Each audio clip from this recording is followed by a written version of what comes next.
Berita yang beredar setelah kita mengetahui adanya ledakan di SMA Negeri 72 Jakarta, kawan-kawan. Apakah orang tua yang menjadi korban ini menuntut terhadap sekolah ataukah tidak? Apakah orang tua sekolah ini menuntut kepada gubernur atau bagaimana, kawan-kawan? Setelah kita mengetahui adanya bom yang meledak di SMA Negeri 72 Jakarta yang sedang viral saat ini, kawan-kawan. Sebenarnya saya ini ingin tahu, kawan-kawan. Ingin tahu apa? Ingin tahu apa sih tindakan Gubernur Jakarta mengenai kasus ini, gitu.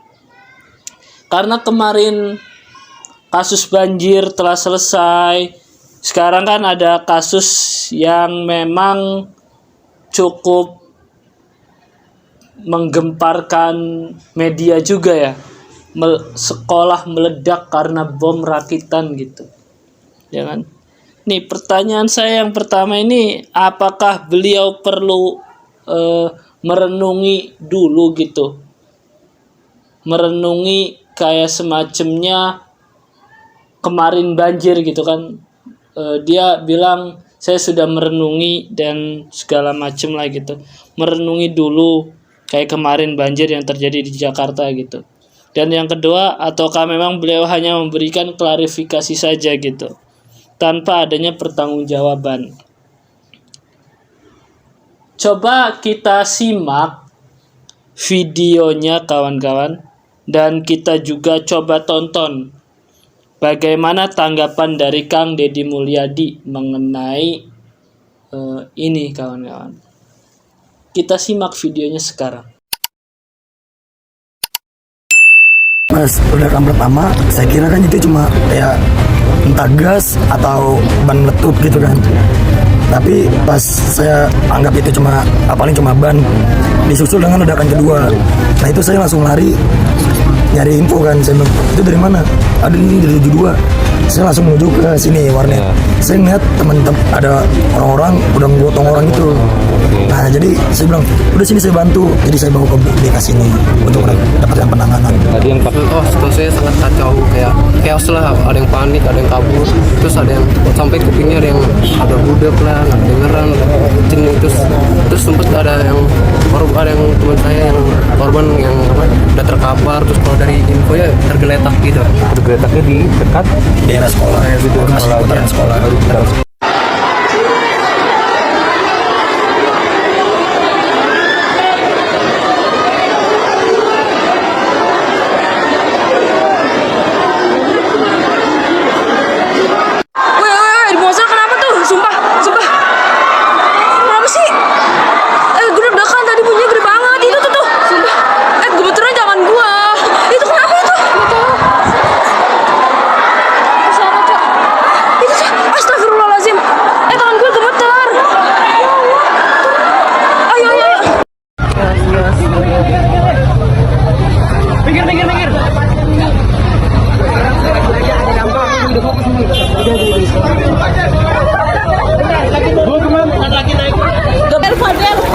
Padel mana tadi? Tadi ada berapa? Pasti 12. Kelas 12. Tadi ada kena soalnya. Rumah sakit, Bu. Rumah sakit mana? Rumah sakit Yaci sama rumah sakit Islam. Emang jadi korban, Bu? Iya. Tadi diputar itu anaknya. Menurut keterangan salah satu siswa berinisial FR yang telah dijemput orang tuanya mengungkapkan teman-temannya menjadi korban luka dalam insiden itu. Pada Sabtu pagi, jumlah korban ledakan di SMA Negeri 72 Kelapa Gading mencapai 61 orang. Sebanyak 39 korban dirawat di Rumah Sakit Cempaka Putih, lalu 15 orang dirawat di Rumah Sakit IRC Cempaka Putih. Sementara 7 lainnya dirawat di Rumah Sakit Pertamina Jaya. Tim Liputan CNN Indonesia. Untuk terduga pelaku, kondisinya semakin membaik ya, dan mudah-mudahan itu juga akan mempermudah kita nanti pada waktunya apabila kita butuhkan. Izin untuk terkait info dugaan adanya bullying di sekolah ini, apakah sudah ada titik terang dari penyelidikan, Pak? Terima kasih. Ya, itu salah satu yang kita kumpulkan juga terkait dengan bagian dari upaya kita untuk mengungkap motif. Artinya informasi-informasi yang terkait yang bisa mendukung proses kita untuk mendapatkan gambaran motif tentunya kita kumpulkan. Namun sekali lagi secara lengkap, secara resmi nanti akan kita rilis ya, karena kita sekarang sedang dalam tahap mengumpulkan semua informasi yang ada dan mudah-mudahan kita bisa segera rilis dalam waktu yang tidak terlalu lama. Saya kira itu. Yang jelas untuk terduga pelaku kondisinya semakin baik ya, dan mudah-mudahan itu juga akan mempermudah kita nanti pada waktunya apabila kita butuhkan. Ada berapa sih Pak terduga pelakunya? Saat ini masih satu yang kita dapati, namun kita tidak berhenti sampai di situ. Kita terus melakukan penyisiran. Apakah ada pihak-pihak lain, dan saat ini tim sedang bekerja. Jadi untuk jumlah resminya berapa tentunya saat ini kami terus sedang melakukan pendalaman. Pak, saya membaca nih beberapa berita gitu ya, menyebutkan bahwa si anak ini sering mendapatkan bully di sekolah gitu. Tapi tadi juga saya mendengarkan ketika pihak kepolisian melakukan rilis gitu ya, Pak Polisi kan menyangkal dugaan itu, artinya kan berarti ini belum ada kepastian. Tetapi terlepas dari apakah ada kepastian atau tidak, sangat mungkin bahwa anak korban bully itu kemudian juga kemudian melakukan ini. Artinya anak korban bully itu kan mengalami dampak psikologis ya. Dia mau melawan kepada yang melakukan bully, tapi mungkin dia dalam kondisi yang nggak mampu, dalam artian mungkin yang bully banyak, dia sendiri, sehingga mungkin dia merencanakan melakukan sesuatu untuk membalas dalam tanda petik gitu ya, karena dia merasa jengkel dengan situasi bully yang sering dia terima dengan cara seperti ini. Itu sangat mungkin, tetapi ini dugaan kemungkinan ya, maksudnya itu kepastiannya tentu butuh adanya misalnya kayak saya harus ke sekolah dulu memastikan kepada teman-teman sekelasnya atau guru-gurunya apakah betul termasuk gitu kan, bagaimana perilaku sebenarnya ketika di sekolah. Rekan-rekan sekalian, hari ini terus terang pemerintah DKI Jakarta sungguh sangat berduka dengan kejadian yang terjadi di SMA 72 ketika sholat Jumat sedang berlangsung. Untuk peristiwanya dengan detail menjadi kewenangan sepenuhnya kepolisian, termasuk berapa korban, apa yang terjadi dan sebagainya. Tetapi dalam keadaan yang seperti ini, pemerintah DKI akan hadir untuk semua hal yang berkaitan dengan tanggungan di rumah sakit sepenuhnya akan menjadi tanggung jawab pemerintah DKI. Dimanapun yang terjadi, pokoknya akan menjadi tanggung jawab pemerintah DKI, apakah di rumah sakit ini, rumah sakit lain, dan sebagainya. Sehingga dengan demikian kami segera, tadi saya sudah ada Ibu Kepala Dinas Pendidikan, Ibu Kepala Dinas Kesehatan, dan juga ada Wali Kota, saya minta untuk semuanya ditangani secara baik. Sedangkan untuk korban dan peristiwanya, kebetulan ada Pak Kapolda. Pak Kapolda, monggo. Beliau yang berwenang. Beliau yang mau menyampaikan, tapi nanti aja kalau ada update ya. Keadaan korban gimana Pak Pram tadi? Pak Pram, tadi Mas sempat ngobrol dengan siapa di dalam? Ya, beberapa korban saya ngobrol, tapi terus terang yang saya ajak ngobrol semuanya dalam keadaan sadar. Memang ada satu yang lagi mau dioperasi, tapi untuk detailnya nanti biar kepolisian aja yang menyampaikan ya. Tapi Separah apa Pak korbannya? Jumlah korban yang ditanggung berapa Pak? Jumlah korban? semua korban. Semua korban. Ya. untuk saat ini ada belum? Yes, pokoknya semua berapa? Ada 55 dari Pak Kapolda. Pokoknya Rumah sakit mana saja, Pak? pokoknya semua korban di rumah sakit mana saja akan ditanggung oleh pemerintah DKI sampai dengan selesai. Pak, korban Ya. itu karena apa? Pak Pram tadi yang operasi itu karena apa, Pak? Nanti tanya. Pak Kapolda, sedikit saja untuk menjawab ke pertanyaan dari masyarakat, apakah ini bukan aksi dari terorisme? Ke depan, Pak. Nanti akan saya sampaikan ya. Ke depan kamera, Pak. Saya sampaikan bukan sekarang. Ini masih pendalaman, anggota kami sudah paham. Ya, artinya juga ini tidak menjadi isu liar di masyarakat, Pak. Ini dijelaskan dulu apakah ini aksi terorisme atau bukan. Nanti akan dijelaskan kalau setelah tim di lapangan menemukan semua bahan dan data yang kita sampaikan. Ya. Pak, terduga pelaku katanya siswa juga, Pak. Dia siswa juga. Gimana? Terduga pelaku. Nanti akan saya cek lapangan ya.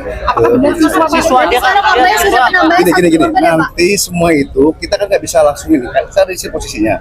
Anggota saya sudah sterilisasi, Gegana di sana sudah dapat di lapangan di TKP. Dan anggota saya sebagai di lapangan. Nanti akan kita rapatkan dulu. Hasil rapat itu akan kami sampaikan semua. Tapi dari pihak sekolah atau dari pihak luar nih, Pak? Nanti ya. Oke. Ya, terima kasih ya semua. Bapak-bapak, terima kasih. Ada pembicaraan saya yang salah terka atau sengaja dipelintir karena tidak ngerti maksudnya. Pada saat saya menyampaikan curhatan saya tentang pengelolaan keuangan di acara Komisi Pemberantasan Korupsi Deputi Bidang Pencegahan di Jakarta. Saya menyampaikan bahwa di saat negara dipilih pemimpinnya secara demokratis, secara langsung, maka rakyatnya menuntut pada pemerintah untuk serba gratis. Rumah sakit gratis, sekolah gratis, puskesmas gratis. Nah, sedangkan negara mengeluarkan biaya untuk membiayai rumah sakit, membiayai pendidikan gratis, itu mengeluarkan uang cukup besar. Tapi pengeluaran negara yang besar ini tidak berbanding terbalik dengan sikap dan perilaku orang tua misalnya. Satu sisi sekolahnya gratis, tapi jajan anaknya itu masih 30.000, masih 20.000, masih 40.000. Apa artinya? Bahwa biaya pendidikan yang digratiskan ternyata tidak berbanding terbalik dengan pengeluaran orang tua untuk anaknya yang masih sangat mahal. Arah saya adalah kalau pemerintah sudah menggratiskan pendidikan, maka anak-anak pun untuk dididik efisien. Uang jajannya diarahkan untuk biaya investasi masa depannya. Kebutuhan orang tua misalnya ketika belanja kesehatannya gratis, misalnya ketika layanan rumah sakitnya gratis, ketika layanan puskesmas gratis, maka uang dalam keseharian orang tua pun disimpan untuk kepentingan masa depannya. Nah, ini yang saya maksud. Yang saya maksud adalah kalau begitu rakyatnya juga harus diganti. Rakyat yang diganti adalah diganti pola-pola hidup rakyat yang boros menjadi pola hidup rakyat yang efisien. Rakyat yang gemar menabung, rakyat yang mengarahkan anak-anaknya untuk efisien dalam pengeluaran keuangannya. Kalau anaknya belum waktunya beli motor, jangan dibelikan motor. Belum waktunya pakai handphone, jangan dibelikan handphone. Belum waktunya beli berbagai kelengkapan yang tidak penting, jangan dibelikan. Karena perilaku buruk ini juga akan mempengaruhi masa depan anak-anak dan masa depan keluarganya. Jadi itu yang dimaksud. Negara efisien, rakyatnya efisien, itu akan melahirkan negara yang hebat. Negara berinvestasi, rakyatnya berinvestasi, akan melahirkan negara yang hebat. Pemimpinnya mau, rakyatnya harus mau. Kalau pemimpinnya mau, rakyatnya kambing, maka habis. Kambing dimakan oleh maung. Sebaliknya, kalau pemimpinnya kambing, rakyatnya maung, habis juga. Pemimpin dimakan oleh rakyatnya. Ini diperlukan. Pemimpinnya efektif, efisien, rakyatnya juga harus efektif dan efisien. Ya, seperti itulah beritanya yang beredar, kawan-kawan. Berita yang beredar saat ini, saya rasa Bapak Pramono Anum ini kayak bingung gitu menuntaskannya seperti apa, meskipun ya memang ada pihak polisi yang mencari apa penyebab daripada ledakan tersebut gitu kan. Tetapi kan di sini pertanggungjawabannya ya bukan hanya terhadap sekolah saja, tetapi terhadap orang tua juga yang memang anak-anaknya terluka, dari mulai luka ringan, luka berat dan lain sebagainya gitu kan. saya tuh sebenarnya ingin tahu aja gitu tuh. Makanya saya buatkan video ini supaya kita semua mengetahui gitu kan. Ya, terima kasih untuk kawan-kawan yang sudah menonton. Dukung channel ini untuk berkembang. Jangan lupa subscribe dan coba berikan pandangannya di kolom komentar. Saya pamit undur diri, mohon maaf dan terima kasih.